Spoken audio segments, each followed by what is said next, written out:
Imagine catching 1,432 passes in the NFL. Now imagine dropping only 29 of them. That is a drop rate of less than 2% over nearly 2 decades. But here is the stat that feels like a glitch in the matrix. Larry Fitzgerald finished his career with more tackles, 41, than drops, 29. He wasn't the fastest man on the field, he wasn't the strongest, but in every measurable way that actually moves the chains, he was supernatural. By the time he retired, he sat second all-time in receiving yards with 17,492 and second all-time in receptions. But here's the kicker. He didn't have a Hall of Fame quarterback feeding him for his whole career. He did this while catching passes from 21 different starting quarterbacks across 17 seasons.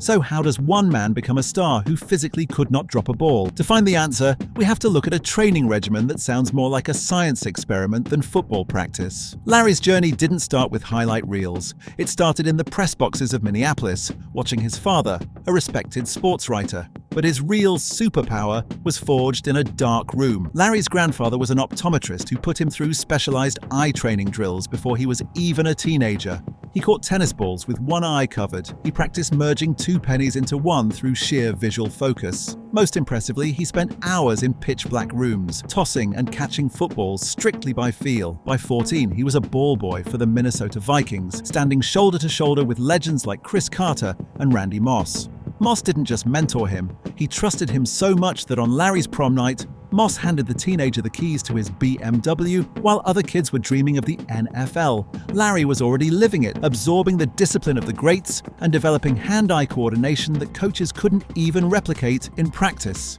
When Larry arrived at the University of Pittsburgh, he didn't need a warm-up period. By his second game, he was shredding ranked defenses. But 2003 was the year Larry Fitzgerald officially broke the sport. He went on a tear that barely seems real. 92 catches, 1,672 yards, and 22 touchdowns in a single season.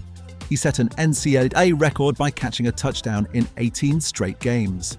It didn't matter where the quarterback threw it, high, low, or behind him. The ball simply stuck. His catch radius was absurd, and his body control looked like a video game. He swept the Biletnikoff and Walter Camp Awards, yet in one of the most controversial moments in college football history, he finished as the Heisman runner-up to Jason White. It was a snub that fans still argue about today. But Larry didn't wait around. Using a technical loophole involving his time at a military academy, he petitioned the NFL to enter the draft early. The scouts nitpicked his 40-yard dash time and his athletic profile, but they couldn't ignore the one thing you can't measure on a stopwatch: those supernatural hands. The Arizona Cardinals didn't hesitate, taking Larry third overall in 2004. Third choice in the 2004 NFL Draft, the Arizona Cardinals select Larry Fitzgerald, wide receiver, University of Pittsburgh. He made an immediate impact, becoming the youngest player in NFL history at age 21 to record multiple touchdown receptions in a single game. But while the talent was obvious, it was his borderline obsessive work ethic that turned him into a legend. Teammates would watch him stay hours after practice, catching hundreds of passes in every awkward position imaginable, one-handed, behind his back, above his head, and even while falling. To build the surest hands in football, Larry took it a step further. He banned gloves. He forced young receivers training with him to catch with their bare hands to build strength and feel for the ball, just as he had done in those dark rooms as a kid. By 2005, the work paid off. He led the entire NFL with 103 receptions and, alongside Anquan Boldin, formed the most electric receiving duo in the league. He wasn't just a burner running past people, he was unguardable because if the ball was in the air, he decided it was his, and there was nothing a defender could do to stop it. If you think regular season Larry was a problem, the 2008 playoffs were when he became a complete glitch in the NFL system. The Cardinals barely snuck into the postseason with a 9-7 record, but once the calendar flipped to January, Fitzgerald ascended to a god-tier level that we may never see again. It started with a 101-yard preview against Atlanta, but it was the Carolina game where the world realized something impossible was happening. Larry hauled in 8 catches for 166 yards in a blowout, making every defender look like they were moving in slow motion. Then came the NFC Championship against the Eagles, a game that cemented his legend. On the biggest stage in franchise history, Larry tied an NFL record by catching 3 touchdowns in the first half alone. By halftime, the Philly defense looked shell-shocked, but he wasn't done. Super Bowl 43 was the ultimate showcase. With under 3 minutes left, Kurt Warner fired a slant, And Larry didn't just catch it, he snagged it in stride, split the defense, and sprinted 64 yards for a touchdown that nearly broke the stadium. Even though the Cardinals fell short in the final seconds, Fitzgerald's individual performance was historic.